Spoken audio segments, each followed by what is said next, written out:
So once again, I get to see all of his chesticles. And I'm keep Falcon Crest.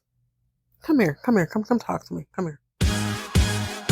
Ladies and gentlemen, boys and girls, welcome back to Folklore, the official gathering place for newbies, novices, and OG diehard fans of the golden age of prime time. I'm your host, Jet, still viewing and reviewing the soapiest, sexiest primetime storylines from 1985. We are back on the West Coast, still doing the absolute most. So whether you're new to this or true to this, sit back and enjoy. Tell the kids it's time to play outside or out of sight. Tell Babe no questions, suggestions, or concerns. Everyone else in earshot, be cool, be quiet, or you will be kicked out. Ladies and gentlemen, boys and girls, this is Folklore.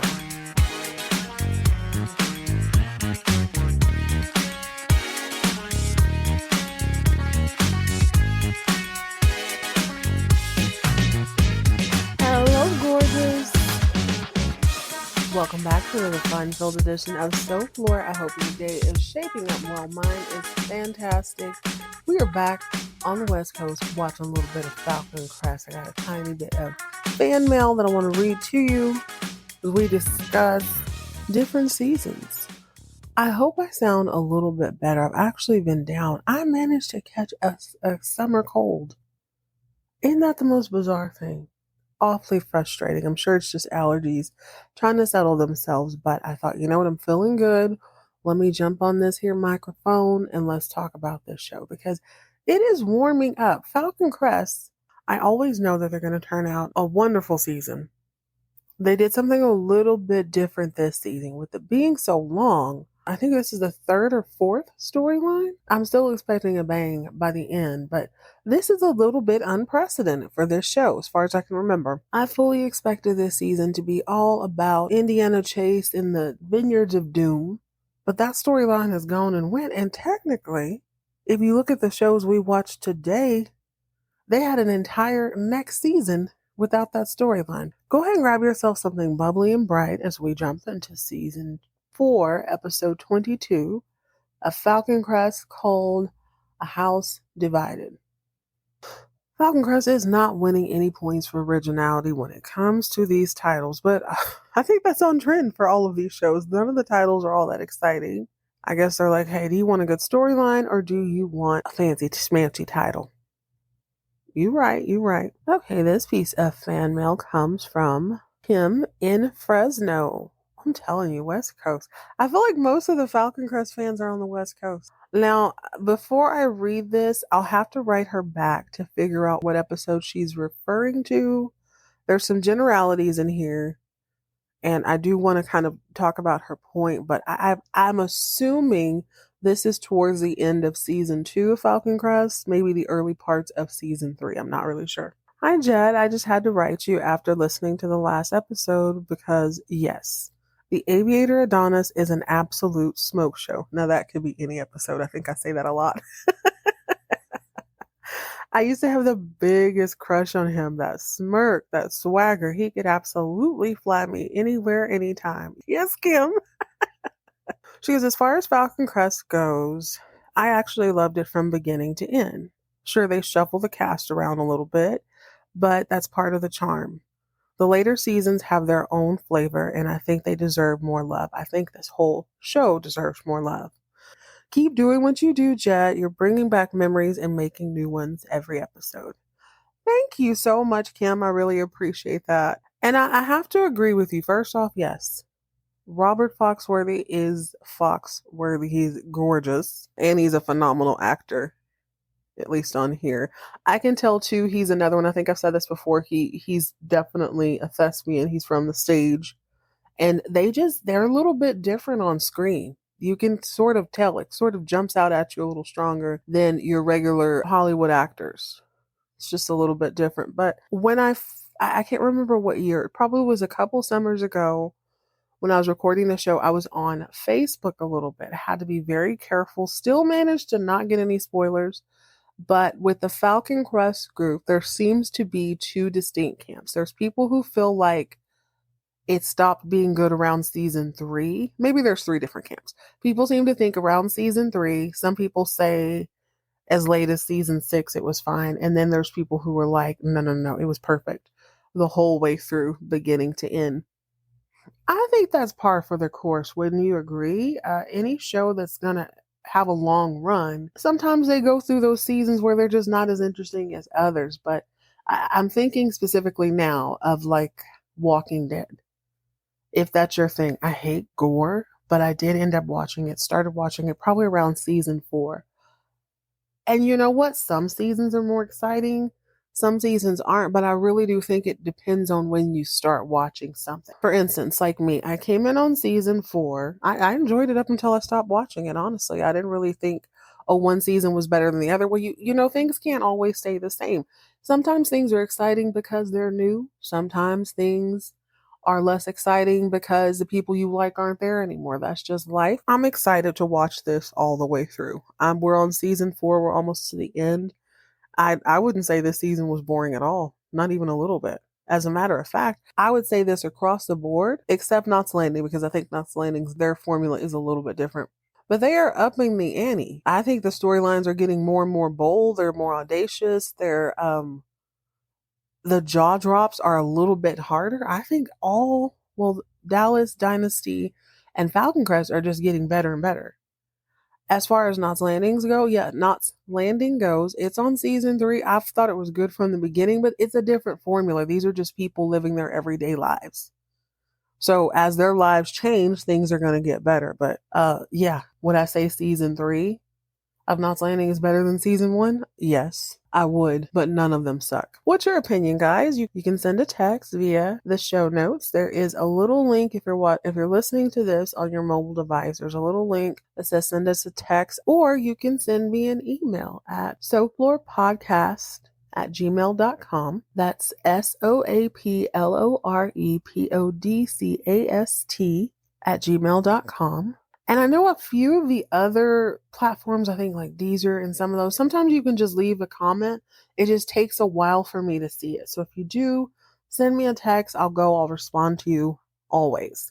And if you were waiting on your fan mail to be read, it will. I just try to match them up now a little bit better to the episode. So if you're a Dynasty fan, I want to read it on Dynasty. If you're a Dallas fan, I want to read it on that. Or if you just have a general statement or some really interesting tea, I tend to read those just on any episode. All right, y'all, let's go ahead and jump into this one because your girl got a little bit of a blast from the past, a little surprise. We got a new hottie on Falcon Crest. Season 4, episode 22, House Divided. I think House Divided is a common title across all platforms, though I'm pretty sure that's a play somewhere. Per usual, we are going to start with the bit players, and on this episode, we've got a few. We're sliding into the end of the season, so of course everyone is going to get a little bit more screen time. Seems like they're folding in on some of the stories just to kind of get them out of the way so they can focus on the bigger ones. But this storyline is what it is. Melissa and Cole, they just had that shotgun wedding after he walked out of their real wedding. Now they're in marital bliss. They are chilling in Tahiti, eating fruit, rubbing oil all over one another, deciding what they're going to do, which is a whole lot of nothing.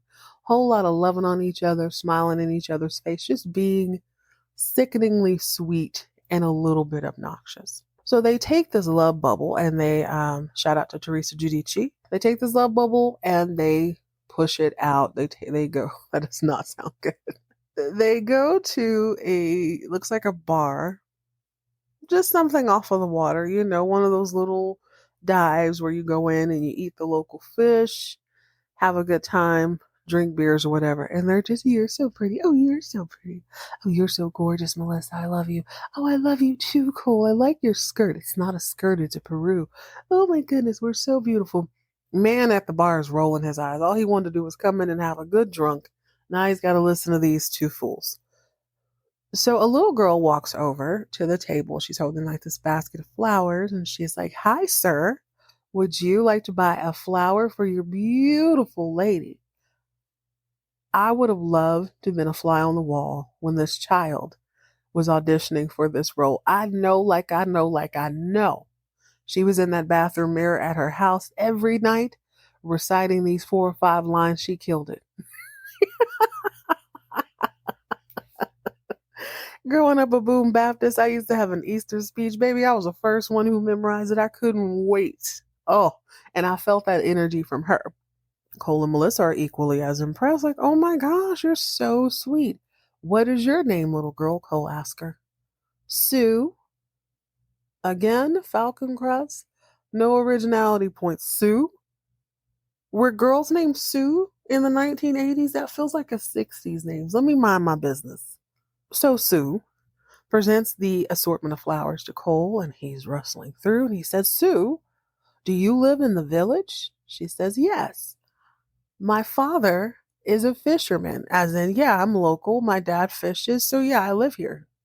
She doesn't say, hey, where are you two crazy kids from? She don't say all that. Cole says, well, you're awfully cute.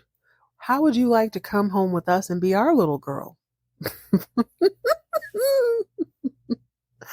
Gen X millennials, I don't know about Z. I feel like I've talked to kids and my kids about stranger danger. They just don't seem that interested in people outside of themselves. So it doesn't seem to be as big as a problem. But when we were kids, stranger danger, the man in the white van, you do not take candy from strangers. You do not go in people's houses you don't know. Okay, you walk everywhere in a group. You walk each other home. That was our whole thing. You walk each other home. We would plan our route so that we could, like say we were going to the park. You'd make a big circle. Everybody had one person to walk with. Let's say like you lived on the outskirts or you were a little further out. The group would one by one drop each other off because you're walking in a group. And when the last two people got to the second to last person's home, their parent would drive them back home. Like, you did not go anywhere by yourself. But then at the same time, how many places did we go by ourselves? It was such a weird time. So, me growing up, it was so weird because, yes, it was still stranger danger. We had been indoctrinated by our older siblings who would be Gen X. Our parents were like, absolutely not, don't go in weirdos' houses. Stranger danger, walk with a group. Even like when I got older and went to the club with friends, you always went to the bathroom with a friend. Like always walk in pair. But then at the same time, in the same breath, we would go off on weird adventures and nobody knew where we were. All the time. Anyway, Sue being a Gen Xer, her heckles are up. And immediately she ends this conversation. That's it, that's all. Or no money exchange. Keep the flowers. She's like, I'm out. Bye. Turns on her heel, she leaves. I don't blame her. Dude, did you not hear her say that not only is she local, she lives in the village, and her father, i.e., she's not an orphan, is a fisherman. I'm sure that's where she went to go talk. And some weirdo from the States is like, hey, can I take you home? Would you like to be our little girl? Plus, Sue is at least 10 years old. She's going to be a teenager in no time flat. No, she does not want to go home with rando strangers. So where Sue is scared off, Melissa is pissed off. When Cole turns around, she's like, oh, you funny? You funny, Kendall? You got jokes? You want to rub it in my face one more time that I can have any more kids? You think you real cute? That's real cute. Cole is immediately like, whoa, what happened? She's like, I heard you asking that little girl. You trying to, what you trying to say? You trying to say I can't have no more kids? You trying to say I'm a failure because I don't have a daughter? Is that your problem, Cole? You got a lot on her. By this point, this is a small restaurant. She is making a scene. Everybody's trying to look over their shoulder and try to keep the peace like they're not eavesdropping and ear hustling. I was like, oh my God, Melissa, you're going off like you're tripping. I think it may be the bottomless mimosas. Melissa's probably all she's been eating is fruit and drinking alcohol. She needs some carbs. She needs some pasta. She needs a brisket sandwich or something to soak up, something greasy. But by this point, she's already revved up. I can't believe you said that in front of my face, Cole. You know I can't have no more babies, Cole. Ladies and gentlemen, this is my artistic interpretation. He's like, you're tripping. Do you want to go for a walk? Hell no, I don't want to go for no walk. He goes, well, I'm going to go for a walk. You're being irrational. Now, usually that word would set me off, but I mean, he's not wrong, but she's all, I get it. He was wrong for asking Sue to be their daughter when she has a family, because that's weird. And you're a grown man, you shouldn't say those things to children, especially little girls. But Melissa, she had a little bit too many, she had a little bit too much to drink. Maybe she had some tequila sunrises and she's just like, She just needs a little pizza and maybe a little bit of a nap and she's gonna feel better. So she goes back to their I guess it's a hut, but it's like a honeymoon suite. I'm sure they're on a resort, I'm sure of it. She goes back and it's raining outside. It's raining cats and dogs. And in walks Cole. He is completely soaked. His little floral shirt is saturated with water. His hair is plastered to his forehead. His peru is sopping wet. And this is his opportunity to come in and like, oh my gosh, I thought I'd get a little sympathy for being soaking wet in the rain. And then he removes his top. So once again, I get to see all of his chesticles. And I'm keep Falcon Crest. Come here, come talk to me. Come here. We can all agree that Cole is good looking. He is. What is with the grease down? How come every time I see him, he is shirtless and glistening? Jesus. They're really trying to make fetch happen. I guess we're going to allow it. Ladies and gentlemen of the audience, I need you to remember that Cole Giuberti is somewhat of a sex symbol, although I would argue,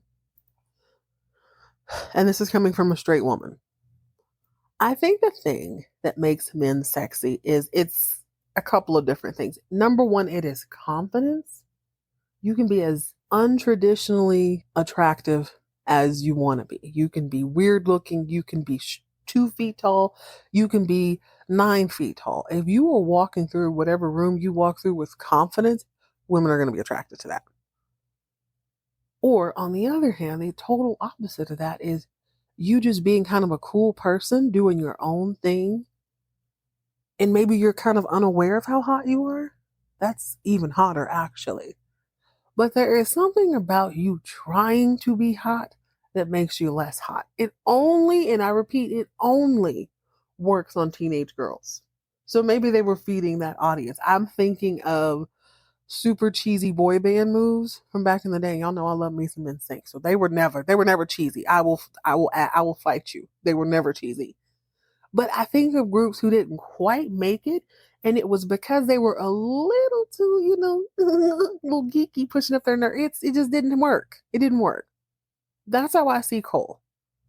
I'm not going to get into this every single episode.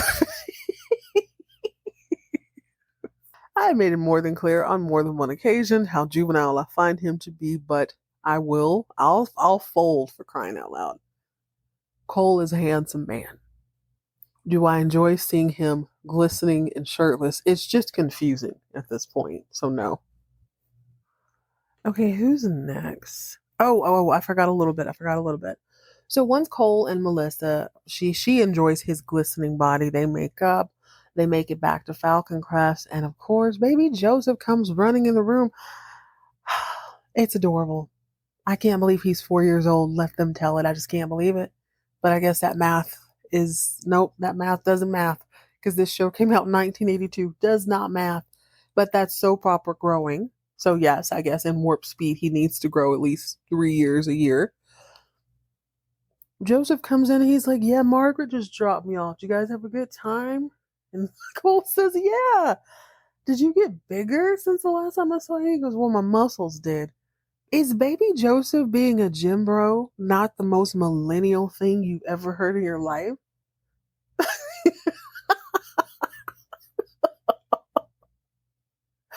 Baby Joseph proves his millennial heritage with the gym bro comment. Of course you are. Of course you've got supplements in the kitchen.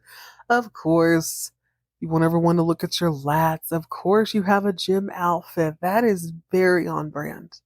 But, maybe he sees his dad walking around glistening all the time and he's like, okay, I guess that's what I gotta be. I could either be that or I could be, oh, he don't really have a choice now that I think about it. His daddy is all the way shirtless all the time. His extra fine grandpa loves a V-neck in the middle of 1980. So, yeah, I mean, that's his future. I guess you gotta start early. It's a lot of pressure to come from that. Especially now that his dad feels like he's a sex symbol. But speaking of unabashed raw sexiness by someone who definitely knows it, Cassandra, the new lady, is sitting on a secret. Now, for the record, I'm not talking about Cassandra. I'm sure she's gorgeous. I don't find her sexy. I'm not really into her. But she's sitting on a little bit of a secret. So, just a quick little recap. Cassandra Wilder has sent this proposal to Richard. She wants to advertise his new wine or his new champagne, Francesca, all over the valley. She feels like she can really do something for his brand. Now, Richard is all into this. Although he's new to the wine business, he's not new to making money. So he's like, yeah, let's go ahead and get that locked in, start making commercials or whatever. That's kind of what they agree on this episode. They decide they're going to go ahead and move forward with the advertising. And because Richard is 1/3 owner of Falcon Crest, he would like to do a shoot right there on the property, which makes a lot of sense. He's probably saving a ton of money. The wine, although not produced there, doesn't need to be. We have this beautiful wine house. We have the backdrop. You want to imply that this is a legacy of winemaking, I guess is where he's coming from. Like, he doesn't have the heritage that Chase and Angela do. So by presenting his wine, although it's a little more modern, this is going to be box wine, let Angela tell it. Chase called it lighter fluid.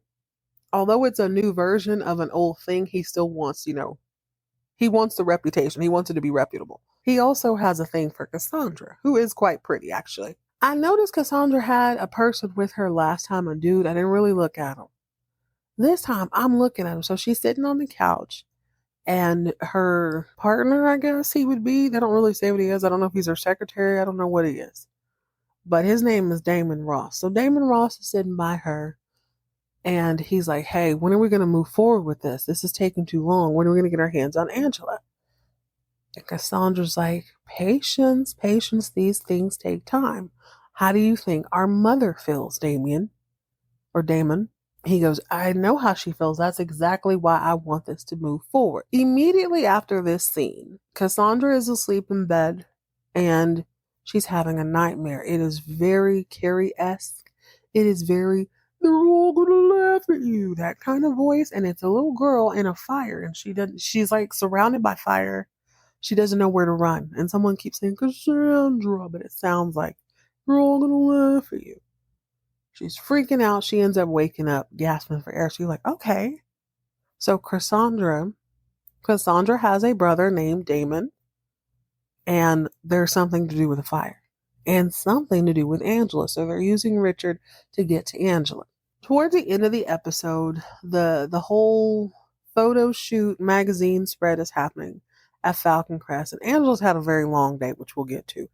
She comes storming in there like, hey, y'all wrap this ish up. I didn't get permission for this. Go on and get your stuff and get out. Richard doesn't make that much of a fuss, but he's like, you do know that I could be making money for you too. Also, I own 1/3 of this. She says, I don't care what you own, get out. Cassandra introduces herself like, Mrs. Channing, we'd love to help you out as well. Angela is old. She don't have time for that. I don't need help, little girl. We already have an ad agency. It's been working fine. And Cassandra's like, well, I know, but we'd really like to give you a chance. Angela's like, I'm not new to this. Like, Richard, I am true to this. I am this. I am wine in the valley. I don't need no help from the likes of you. But the longer she's talking to her, it's like something sort of tickling the back of her brain. And Angela goes, do I know you? Cassandra says, oh yeah, we met at Richard's place a few weeks back. She's like, no. Something about you is very, very familiar. Now, this was her brother. This was his whole thing when they were on the couch. He's like, the longer this takes, she's bound to figure out something. So we need to move in on Angela Channing as quickly as possible. But he starts to smirk, and I'll be damned if I'm not hit with an instant wave of nostalgia. I said, oh my goodness. Didn't nobody tell me nothing? I didn't recognize him because he didn't have the beard on. And he's about as tall as I remember him being. When I saw that smirk, oh my goodness. I said, is that Riker? Is that Riker from the USS Enterprise? Is that Captain Jean-Luc Picard's right-hand man, Riker? Although I'm not a Trekkie, my dad is. And in order to fill time when I was given the time to watch TV, sometimes I would watch Star Trek because I didn't have a choice. Sometimes I just watch it with my dad. And I'm like, it was fine. I didn't hate them. I didn't mind the new one too bad because of Riker. Riker was fine. Y'all Google him right now. Riker from Star Trek, The New Generation. on the USS Enterprise. He was fine, fine. He had a beard. Oh my God. You want to talk about Chase being fine? This man was fine, fine. I had a crush on him when I was a little girl. Forgot about that. I forgot to have seen it till I saw him. And, crushes are pretty innocent as a kid, so I wasn't thinking very deeply of it. But I do remember thinking that's probably like the first, like, man, I was like, whoa. Because usually, like, you had a crush. I'm definitely had a crush on, what's his name? Go Home, Roger. Definitely random boys on the shows I watch. But oh my gosh, I remember thinking, he fine, fine. I didn't mind sitting through an episode because he would be on there. Well, I don't know what he and his sister are up to on this season, on this episode, but it's something to do with their mom, something to do with a fire. And the way Cassandra spoke about their moms, like, how long has our mother waited? She didn't say, how long did our mother wait, which implies to me that the mother is alive. I'm here for it. Speaking of mothers, Connie Giannini's mother is dead. We found that out the hard way. When she showed up on time to a meeting, but she showed up post-mortem. So, it was a moot point, or so we thought. Chase and Maggie, I guess it was Chase's plan. Maggie was just there for support. Oh, pause. We got to talk about Maggie real quick. So Maggie is a bit player, not a bit player this episode. Where do I begin? They're so intertwined at this point. I like to do the bit players just because we don't really need to focus that deeply on those stories because the other ones are so much bigger. But she's woven into two of them this time. So we, the audience, know that Richard knows Lorraine is pregnant. We know that he kicked her out. That's one side of it. So the first time we see Maggie this episode, she's at the radio station. She goes into Lorraine's office and she sees Lance. Lance is packing all of Lorraine's things because Lorraine has shown up night previous to Falcon Crest without anywhere else to go. So Maggie is listening to him like, oh my gosh, Richard kicked her out because she was pregnant. That's crazy. And Lance is like, yeah, can't believe this fool. So he's being a man. You know what I'm saying? He doesn't want his woman to go up there and be all distressed, especially if she's prego. So he volunteered to go get her stuff out of the office. He was also secretly hoping that Richard would run up and get done up. So Maggie's like, this is so crazy. I can't believe he's doing the most. And mind you, Maggie has always kind of been on Lance's side as far as this whole murder trial or attempted murder trial is going. She never thought it sounded right. And she believed him from the very beginning. Like, she was a whole person who's like, well, he wouldn't have been able to hear this train if he had been there, da da da da. Like, she has that in the back of her mind, but nobody's really digging into that as far as we know. They're not really doing anything other than talking about the trial at this point. So she's standing at the desk with Lance and she's like, hey, what about that McCarthy guy? Has anybody seen him? Do you think there's a good chance that maybe he could just show up out of the blue and start talking to people? Okay. I don't know what's going on with the writers this episode. That's a little on the nose. And she says his name, for the record, no less than 10 times this episode. So we should fully expect to see Florida man Joel McCarthy show back up. And Lance was like, well, I hated Joel McCarthy, but a lot of people hated Joel McCarthy. I didn't do anything with Joel McCarthy. Do you think Joel McCarthy will show back up? Maggie's like, I wonder where Joel McCarthy is. Okay. Richard comes in and tells Lance to get his ish and get out. And Lance is like, no, let him. Okay. What if I don't? And he walks up to him. Maggie goes over to break up the non-existent squabble. Richard is too rich to fight. Unless he's punching out old ladies. He says, Lance, unless you want to be on trial for 2 attempted murders, I suggest you leave. Lance is like, man, I do nothing but karate all day. You don't want this, Rich. So Maggie, I guess, goes by to visit her sister, Aunt Terry, and Aunt Terry is trying on the quintessential 80s outfit, like dress.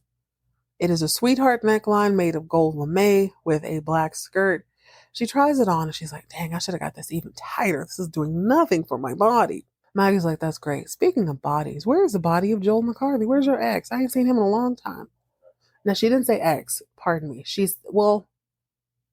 She says something like that, but X, the way you and I, the audience, know that that is Terry's actual ex-husband, is not what Maggie means. She knows that they were dating and that they were going to get married. Terry immediately clams up. She's like, I don't know. Good riddance. Maggie's like, why don't you ever talk about him? Like, what really went down with him? I feel like there's something going on with this whole Lance thing in him. Terry also don't give a damn about Lance because he's played her before too. Remember, he left her for Lorraine. So she's like, whatever Lance gets, Lance got coming. Wherever Joel is, good riddance. He shouldn't have left me high and dry. Maggie's like, girl, you acting funny. Terry goes, that was below the belt. Maggie's like, precisely, that's where I was aiming. I don't miss. Terry says, you would never have said that if you were my real sister. Maggie's like, touche. I'm really glad you and I share zero DNA, lest I too be a hooer. She didn't say that. It's implied by me.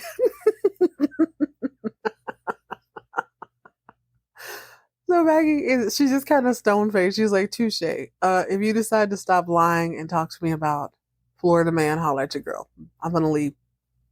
So she leaves and Terry is stuck in this golden maid dress. Well, there's something about that conversation that starts to sit with her. She's like, So she takes off the gold lame, which she wants to use to seduce the manimal, by the way. And I'm thinking she's still working for Richard. She goes to visit Richard, dressed like a widow. And he wants to know the latest on Craig Reardon. Craig, I know I've been calling him Craig. His name is the manimal. What's going on with the manimal? Terry says, I don't know. He's working on trial stuff and he doesn't really want to talk about it with me. So, he's working on trial stuff. Richard says, no, I'm not paying you to seduce and produce. You've done neither today, so I have to deduce that you don't want my money. Matter of fact, I think you want Florida man back in town. And Terry said, you know what, Richard? I had a conversation. I talked to myself and I said, Self, why on earth was Richard so gung-ho to help you? And myself said, now, I don't know, Terry, what you think? I said, Self, I think I recall right about the time that coke fiend Florida man disappeared.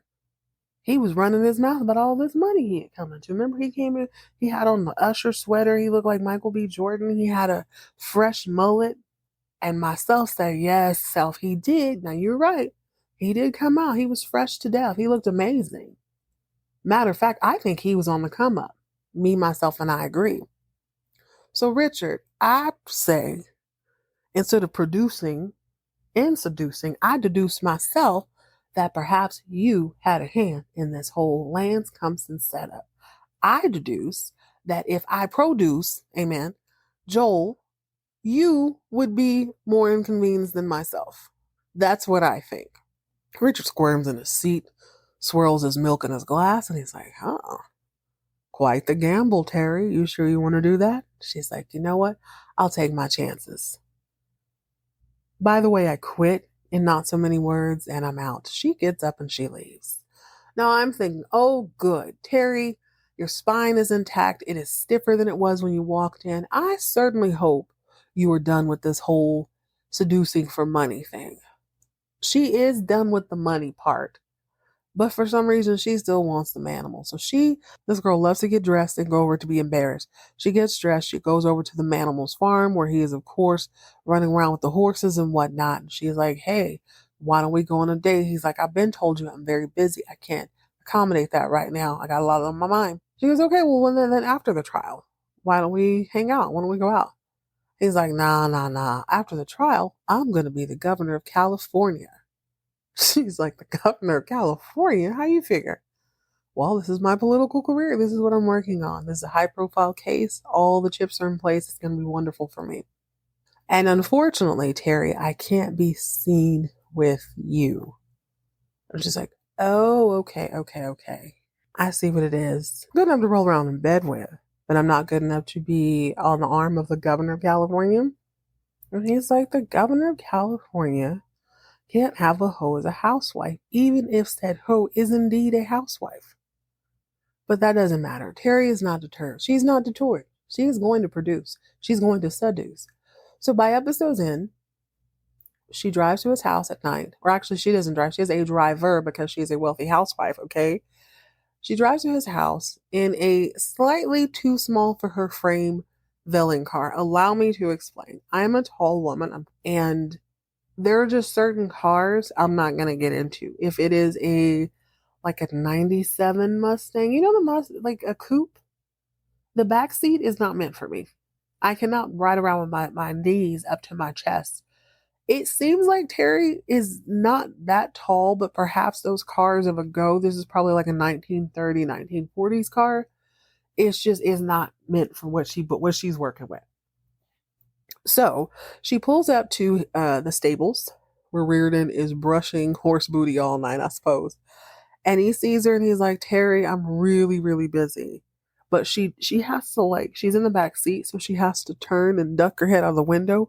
But it looks like something happened to her neck. It is not an attractive ankle. And now that I'm saying it, it's probably because she has an updo. Not so much her height, but you have to think about these things. You can't get into a car with too tall hair unless there's a lot of headroom. I wonder how my Beehive sisters did back in the day. That's crazy now that I think about it. Maybe they took it off until they got where they needed to go. Anyway, she's got her neck all twisted and she's seducing him. Hey, come over here. And he's like, I'm really not into it. When she goes, oh, but I think you are. She's got on the gold lame. He's like, Terry, I'm really busy. I got horse ponytails to brush all night. I got depositions to write. I am quite booked and busy, ma'am. Well, she's not hearing that. She opens the door to her vintage villain silver bullet and she shows him a little leg. And he's like, yowza gams. Girl, she got on. Girl or gentleman. She has on regular pantyhose. I'm not talking about her legs. Like, okay, cool, legs are gonna seduce him. But tell me why she has on these tired gold faux chain, like old lady sandals. That's what gets Reardon going. A good old fashioned pair of old lady sandals, which makes me wonder why he ain't trying to get with Angela. I know old lady shoes, okay? Trust me. Well, anyway, that works. He gets in the car and she allegedly starts taking off his boots. Boots will take so long to take off, but whatever. Terry and the manimal. We're going to move on because I have nothing else to say about that. All right, the aviator Adonis has had a couple of things to say. It's been on his mind. He does not want the Giannini property, but he does not want Angela to have the Giannini property. So what does he do? He waits till it's dark. He drives or walks over to Connie's home. Connie is Mary's daughter, the Giannini lady. And Connie I guess she's just trying to get things in order. Maybe Reuben left a couple things behind, or her parents had a few things in the home that were left behind when Reuben took over. I'm not really sure, but the house is filled with boxes nonetheless. Chase comes over and he's chatting with Connie, and he pulls the most auntie move I've seen this season. He does that whole, well, baby, how come you don't ever come see me? You don't ever come visit. You don't call. You don't write. Only the wine country version of that. Well, Connie, your parents worked so hard. This is a fine bottle of wine. Look what your daddy and them made. Man, this is beautiful. Number I struggled too. I just couldn't stay in New York because my heritage was calling me. I had to come back here because the land wanted me. Chase, don't do me. That is not at all why y'all came back. I recall distinctly on season 1, the only reason they came back is because their daughter Vicky, who has been ousted, we ain't seen Vicky in 2 seasons. Vicky was having an affair with her 36-year-old teacher when she was a 17-year-old, and Cole went and beat him up, went to jail, and behind beating a pedophile. That's why y'all moved to New York. You and Maggie, you and Maggie were negligent parents with kids running amok, and you had to do something. So you went all the way to the other coast because your daddy was set aflame and set over the side of a mountain. Talking about heritage. I guess that's heritage if you just focus on the dad part. Well, he starts talking. Connie's like, okay, I hear you, but Chase, I make champagne. I don't know how to make wine. He goes, well, listen, don't worry about that. This is your birthright. This is your heritage. This is your mama and your daddy. They worked so hard for this. So by the end of the conversation, Connie's like, well, yeah, I guess. I don't hate it here. I don't see why not. I don't think it'd be that big of a difference to make champagne from wine. Let's do it, Chase. So a little later on, Chase and Maggie come over and they have dinner with her on the floor. They have a picnic on the floor surrounded by boxes, drinking wine. Now, usually I've seen this in movies, in film, as a romantic thing. I've moved in several times to different places. Never had wine and pizza. Probably had like beer and pizza when I was younger. And if there's whatever, I don't know. It was not a romantic scene, but I noticed that scene is usually put out to be romantic. It is at this moment that I notice Maggie, the actress, the lady who plays her, I know it's something Sullivan, is a pretty good actress, but on this show, you can't give her too much time to talk because she's just going to start rambling. I can tell she's not really reading the script. Maybe she doesn't memorize it and she just kind of feeds off of other people. It doesn't sound bad, but don't let Maggie get to talking. Or perhaps she's been borrowing some of Emma's meds because Emma was on one this episode too. She was tripping. She was going a little kookaloo this episode. They end up clinking out glasses. They're going to help her. That's the discussion. Now, we don't know everything there is to know about wine, but we were kind of coming in like you were, like we were grown, where Chase grew up in it. Maggie learned it alongside of him. So they're like, hey, Connie, don't even worry. What you don't know, you can learn. You probably know more than you think because you grew up here, but we're going to make sure everything is right and good. Angela Permrod Goddess is having quite the week. At the top of the show, Lorraine shows up with nowhere to go. She's like, Richard kicked me out because I'm pregnant with Lance's baby. Angela knew this because Angela found out she was pregnant and promptly told Richard, knowing he'd do just that. So she says, don't worry about it. Charlie and I will get a room ready for you. You can stay upstairs. By this point, Lance is downstairs and he's like, well, you can sleep in my room. Oh, no, she can't. There will be no fornicating, no fornication in Angela Channing's home. Absolutely not. This young lady will stay across the hall. You can come see her in the morning at breakfast. Well, of course, that doesn't fly. Lorraine sleeps pretty peacefully that night, and the next morning, Lance comes slinking into her room and crawling into bed with her. Now, I guess things might have escalated if Emma understood what a closed door meant. Mind you, Emma is only aware that there is a guest in the home. Do you know she don't knock? She must have used her feet to kick in the door because she comes waltzing in with some eggs talking about, hey, I heard we had company. I brought you some eggs Benedict. It's going to be delicious. Now Lorraine is like, oh my gosh, get that out of here. That smell is horrible. She's pregnant, y'all. She's not being rude. She's pregnant. And Emma's like, oh my gosh, are you pregnant? By this point, they have woken up Permrod Goddess. She had to take out her rollers and fluff her hair real quick. She came in there. Yeah, she's pregnant. I know it. He knows it. Now you know it. Everybody knows this little girl is pregnant. Lance, what are you doing here? Came to check on her this morning. Lance's trial is not looking good, by the way. Let me just throw this in. Angela and Reardon were doing sort of, I guess, not a mock trial. What would you call it? They were just questioning him, basically rattling off questions that the defense might use to trap him. And he is just really sucking at answering these questions. To the point where Angela's like, now damn, Lance, come on now. Just don't say nothing dumb. That's all you have to do is don't say nothing stupid. Craig Reardon says, okay, Lance, now, do you have a good relationship with your grandmother? Yes, I love my grandmother. I would never harm her. If I did, who would make my cookies still? You're going to be making cookies in the clink if you don't get your life together. Do you want to go to jail? Anyway, back to that morning. Angela barks out that everybody knows she's pregnant. Let's all stop pretending we don't know.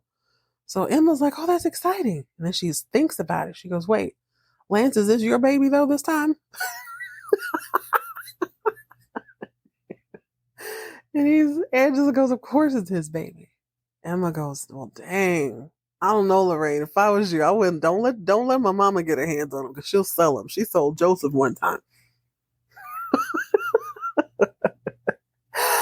Oh gosh. So a little later on, Emma and Angie take Lorraine on a shopping lunch. Now, I don't know if this is a real thing. I choose to believe it is. I choose to believe the upper echelon shop this way. They're having dinner or lunch, pardon me, at this restaurant. And there's this woman just kind of elegantly walking around in this really beautiful gown. Got a little fur shawl on. She's walking and spinning. At first I thought she was a hostess, but like they're looking at her in a way you wouldn't pay attention to a hostess, if that makes sense. Angela says, Lorraine, what do you think about that dress? Oh, it's gorgeous. So Angela calls a woman over and she says, ma'am, could you go find something else to wear? We're going to take that dress. And Lorraine goes, no, no, no, please don't. I'm preggo. I'm not going to be able to wear that in a month. Don't even bother. The model ain't trying to hear that. She's got a sales quota to meet. She goes, well, we have it also in lavender. Why that? I don't understand what that has to do with the fit. But okay, Angela's rich. She's like, okay, we'll take both of them. Lorraine is just like, oh my gosh, that's so sweet. I can't believe you're doing this for me. Angie goes, no worries, you're family now. So what do you think about yellow for the nursery? Lorraine goes, nursery? Because she's thinking her and Lance are moving out, obviously. I also thought to myself, didn't Joseph already have a nursery? But the way they're talking, Emma says that they're going to take the vintage bed out of Julia's old room and turn that into a nursery. Anyway, Lorraine is like, no, Lance and I are going to have our own home. Don't do that. Emma says, absolutely not.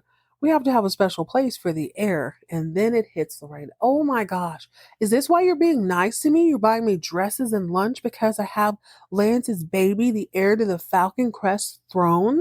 Her acting is abysmal this episode. It is horrible. Her and Lance's acting is not. It's horrible when they're together. But hers is especially heinous. Angie goes, gosh, you're brighter than I thought, obviously. Lorraine is new to this. She is not true to this. She is not a soap opera aficionado. She is not a soap fiend. I'm thinking this is probably one of her first few acting gigs. She goes off on Angela, mildly. And then instead of splashing this woman in the face with a drink, she picks up a Cobb salad or a wedge salad and dumps it right over top Angela's shrimp cocktail. Now, if you're hungry, you can still eat that, right? No damage done. I needed to deduct points, Lorraine. What the heck was that? You could at least spill something. You have to make it inconvenient. If you're at a restaurant, and if you're listening to me, I have to believe you are a little bit dramatic. If you were at a restaurant and you want to make a scene, let's say you're in a soap opera, and you just found out that you are a pawn in someone else's scheme and you're hurt because they're not taking your love serious and the bastard that you hold in your stomach. You got a glass of water, a glass of wine, ranch dressing, and a salad. What do you toss? It's the first three, obviously. The third one is diabolical. I wouldn't do that. I feel like I would get in trouble. But at least splash a little water on the table. At least knock over a glass. No. She awkwardly picks up the salad and sprinkles it over her shrimp cocktail. Just, I'm going to eat both of these now, thanks. But Angela liked her. She's like, all right, I see you, Lorraine. Lorraine got a little hort. So after a few more days of all of Angela's rules, which are basically do not fornicate upside my house, y'all not going to be sleeping with each other, I don't want any extra children around here. Lorraine's not doing well. Lorraine's being kind of a brat. She pops off at Emma for nothing. Then she ends up going over to Richard. She's like, Richard, I cannot live there anymore. Please don't do this to me. And he goes, you don't live here. You're gone to me. I don't know who you are anymore. She does to him what she shouldn't have slapped Angela. I don't think she should have slapped Angela, but she does end up slapping Richard across his face. And he doesn't cry, but he almost cries. Now, Rebecca Lynch had already talked to him at the top of the episode when she found a crushed picture of Lorraine, when she found a picture of Lorraine in the trash. She's like, dude, this is your family. Please stop being an idiot. Do not push this girl away. She's having a baby. The daughter that you love is having a baby. Like basically saying, you trying to tell me you don't love her, you're not going to love her kid too? He goes, I don't have a daughter. That's my stepdaughter. And to hell with her. If she wants to go live in that little cheap, drafty mansion, then that's her business. But after the slap, I think his heart really broke. Like, oh my gosh, I can't believe it. But before she slaps him, You are disowning me because I am having the bastard child of Lance Compson? Why would you, in casual conversation, when do you ever use someone's full government name? Ever. Unfortunately, she doesn't have a choice at this point. She has to remain at the mansion at least until the trial is over. So back at the mansion, it finally comes around to Angela that the land she thought she was going to be purchasing from Connie Giannini is no longer for sale. Tell me why she finds out that her nephew had his grubby little hands in this too. So she's super pissed. She gets in the supervillain car. She has Charlie drive her down the road to the little mansion, the little castle. She knocks on the door. Chase opens it and he knows it's her, so he's smiling all big. And he's like, hey, hi, Angie. She's all, hell. I can't believe you, Chase. You think you're real cute, don't you? You think you're real cute? I'd have slapped that smile right off your face. He's like, well, Auntie, whatever are you talking about? You don't know what I'm talking about, Chase. You wouldn't talk Connie into not selling her land. All of a sudden, she wants to start living there again? I can't believe you. Now, unbeknownst to Angela, because she's going off so hard, she doesn't realize that Connie is right there in the room. So she says, now, Chase, what did you say? I demand to know. What did you tell that girl to make her change her mind? He goes, well, why don't you ask her yourself? So Angela looks over to her left, and she sees Maggie and Connie. So, well. If it isn't the co-conspirators, what do we have here? What y'all talking about? How to fumble a bag, how to burn grapes, how to turn wine to jelly, because they all damn sure ain't gonna make no money. So by the show's end, Angela just has to deal with it. There's really nothing she can do at this juncture, but I'm sure she's working up another scheme. But at the last scene, what we find out when everybody is down at dinner at Falcon Crest is that Lance and Lorraine, of course, have plans to move. They're just kind of waiting on this. They wanted an extension for the trial. I don't remember this being part of the storyline before, but maybe it was. I just wasn't paying that much attention. They need an extension, and they want the trial moved out of the valley so that Lance can have a better shot. Tell me why everybody's looking like just, somebody died that day. They look so depressing. And Cole. Lance is like, what's going on? They tell him that his trial cannot be delayed, and he's going to trial on Monday. Dun, dun, dun. End scene. I laughed throughout this entire episode. It was highly entertaining. Angela's little quips are as spicy as Alexis's now. I like this. Somebody's doing their homework. Somebody is competing in real time, and I love it. And I don't think it betrays the storyline on Falcon Crest at all. Although I will say this trial seems like a joke at this point. You can't attempted driving recklessly is not the same thing as attempted murder. It's her word against whomever was driving. And if Lance says he wasn't driving, then he wasn't driving. I mean, it's flimsy at best. Even if he was, this just don't seem like you would go to prison for attempted murder. It's a little bit over the top, if you ask me. But quite frankly, I can't wait to get back to this because I really, really, really want to know what Cassandra and Riker are going to do. I want to know who their mama is and what that has to do with anything going on at Falcon Crest. Plus, Angela's like, you seem familiar, so I'm trying to figure out what that is. God, I love a soap opera. Who knows? Oh, last but not least, this is the part I forgot. Melissa, when she and Cole got back from Tahiti, and right before baby Joseph got there, Melissa was going through their mail that they had missed while they were gone. And there was a letter from her cousin.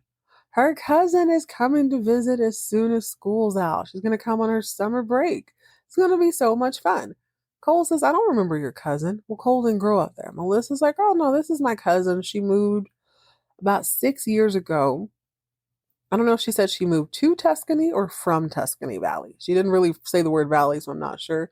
But yeah, we got a new character coming. She and Melissa were thick as thieves back in the day. So do y'all want to take a bet? Oh geez, obviously you might know. Maybe this is an insignificant storyline you don't remember, but I want to wager a bet. I think Melissa's new cousin, let's see, do we think she's going to be a good girl or a bad girl? I think Terry is probably still classified, not to be, but classified in the story as the quote unquote bad girl. Mellie's a bad girl. I think her cousin will be mischievous or she'll be sweet and innocent. Now, who's going to sink their fangs into her? I don't think it'll be Cole. I don't think it'll be Chase. We need some more men on here. Is this another triangle between the Manimal and Terry and whoever? Or Lance? Ooh, that could be good. Okay. Lance is either going to fall for her or she's gonna throw a wrench in there somehow. We all know cousins and family members, say it with me, are never a good thing on a soap opera. Never. There's very few exceptions on this show. Cousin Michael turned out to be alright. Francesca wasn't bad, but she broke up Richard and his secretary. So do with that what you will. All right, guys, thank you so much for joining me today. Don't forget you can send me a text, you can send an email, or you can leave a review. Join me next time as we jump back into some more soap opera debauchery. In the meantime, in between time, if you were at a luncheon and things get heated, take one last swig of your water and then flick the wrist and splash it into the person's face. Or at the very least, stand up, throw your cloth napkin down, and twirl on your heels and leave. Make it dramatic, whatever you're going to do. Stay hydrated, stay moisturized, mind your own business, and keep all of your drama on TV.